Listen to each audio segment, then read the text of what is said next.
Hamdan wa syukranillah, asyhadu an la ilaha illallah wa asyhadu anna Muhammadar Rasulullah sallallahu wasallam alaihi wa ala alihi washabihi wa man tabi'ahum ajma'in, amma ba'd. Idul Fitri atau istilah populer di kitanya Lebaran adalah hari raya umat Islam.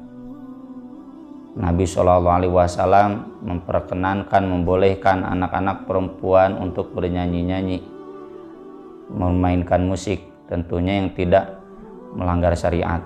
Demikian juga kaum pemudanya bermain-main pedang, bahkan sampai di masjid itu Nabi perbolehkan. Ketika Abu Bakar dan Umar protes, Nabi menegur Abu Bakar dan Umar dan mengatakan, gak apa-apa, hadza aiduna, karena ini adalah hari raya kita. Artinya boleh disambut dengan kesukacitaan, kebahagiaan. Akan tetapi tentu jangan dilupakan kewajiban zakat fitri yang disebutkan dalam hadis tu'matan lil masakin, tuhratan lis-shaim wa tu'matan lil masakin, sebagai penyuci bagi orang yang saum. Maksudnya pasti tentu akan ada banyak amal yang kurang. Nah, itu pelengkapnya nanti dilengkapi dengan zakat fitri. Dan tu'matan lil masakin, berbagi kepada fakir miskin. Ini sekaligus sebagai ajaran bahwa di masa-masa lebaran yang paling utama itu adalah bagaimana kita berbagi dengan fakir miskin.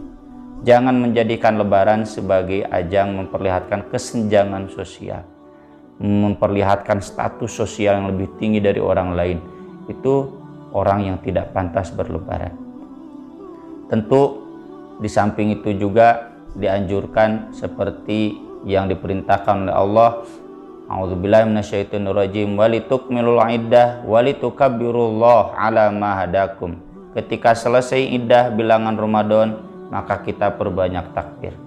Ibnu Abbas dan ulama salaf lainnya menganjurkan sejak terlihat hilal Syawal malam hari silakan bertakbir.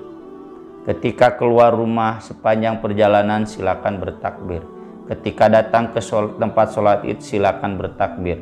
Ketika imam datang, kalau masih belum sholat silakan bertakbir bersama imam sampai imam memulai sholat. Hanya tentu jangan dipahami bahwa bertakbir di malam lebaran ini harus semalam suntuk karena hadisnya doif. Kembali saja pada adab-adab secara umum bahwa tidak boleh mengganggu orang-orang yang sedang sakit, yang butuh istirahat, atau orang beribadah.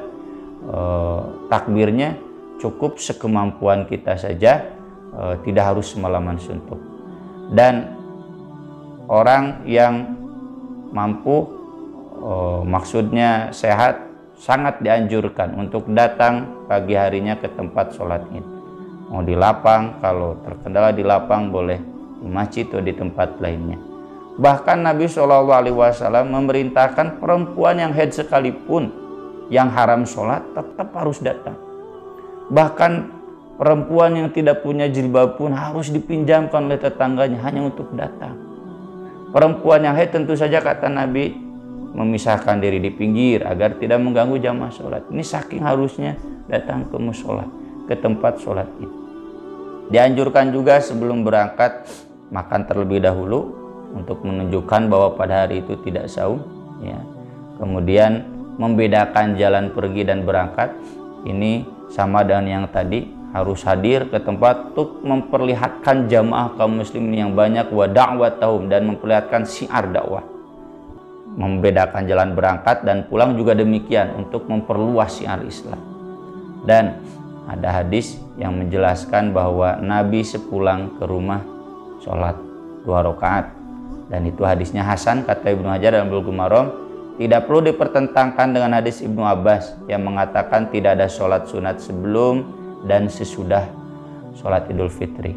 Maksudnya tidak ada kalau di lapang, tapi kalau di rumah itu ada, yaitu sesudahnya sholat 2 rakaat. Selebihnya dari itu ada budaya di kita saling memaafkan, salam-salaman, halal bihalal, silaturahmi dan sebagainya. Hemat kami itu silakan sebagai sebuah adat, tapi jangan dipahami itu sebagai sebuah syariat yang wajib, yang ada pahala khusus terkait Idul Fitri. sehemat kami itu tidak ada. Yang ada ditemukan dalam sunnah, kata Ibnu Hajar, para sahabat biasa ketika bertemu saling mendoakan, taqabbalallahu minna wa minka, semoga Allah menerima ibadah kami dan juga ibadah Anda selama bulan Ramadan. Aqulu qouli hadza wa astaghfirullah li wa lakum. Wassalamualaikum warahmatullahi wabarakatuh.